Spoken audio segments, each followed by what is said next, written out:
స్త్రీలకి స్త్రీల విషయం తీసుకుంటే స్త్రీలల్లో రకరకాల మానసిక సమస్యలుంటాయి. ఎందుకని స్త్రీలల్లో ఎక్కువుంటాయి? స్త్రీలల్లో హార్మోనల్ చేంజెస్ ఎక్కువగా జరుగుతుంటాయి. మెచ్యూర్ అయిన తర్వాత, డెలివరీస్ ముందు, డెలివరీస్ తర్వాత రకరకాల మానసిక సమస్యలు. మెనోపాజ్ టైంలో, మెనోపాజ్‌కి ముందు, మెనోపాజ్ తర్వాత కూడా రకరకాల మానసిక సమస్యలు ఎదుర్కొంటూ ఉంటారు. ఇవన్నీ మానసిక సమస్యలని వాళ్ళకి అర్థం కాదు. కుటుంబ సభ్యులకు కూడా అర్థం కాదు.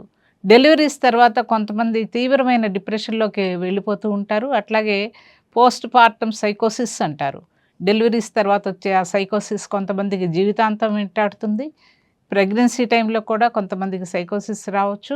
ఈ లక్షణాలన్నీ కుటుంబ సభ్యులు అవగాహన చేసుకోకపోవటం వల్ల ఏదో గాలి పట్టింది, ధూళి పట్టింది అని వాళ్ళని హింసించడం జరుగుతుంది. ఈ విషయాల్లో కూడా చాలా అవగాహన తీసుకురావాల్సిన అవసరం అయితే ఉంది. అట్లాగే ఈ రోజుల్లో ఉద్యోగాలు చేసే స్త్రీలు ఎక్కువగా ఉంటున్నారు. వాళ్ళు ఇంట్లో సమస్యలతో పాటు బయట కూడా ఎక్కువ సమస్యలను ఎదుర్కొంటూ ఉన్నారు. వాళ్ళకి సరైన అవగాహన కల్పించాల్సిన అవసరం ఉంది. వాళ్ళకి నిద్రలేమి ఉంటుంది, స్ట్రెస్ ఉంటుంది, యాంగ్జైటీ ఉంటుంది. రకరకాల సమస్యలతో బాధపడుతున్నారు. డిప్రెషన్ లాంటి సమస్యలు ఎక్కువవుతున్నాయి. వీటన్నిటికి గురించిన అవగాహన కూడా స్త్రీలకు కల్పించాల్సిన అవసరం ఉంది.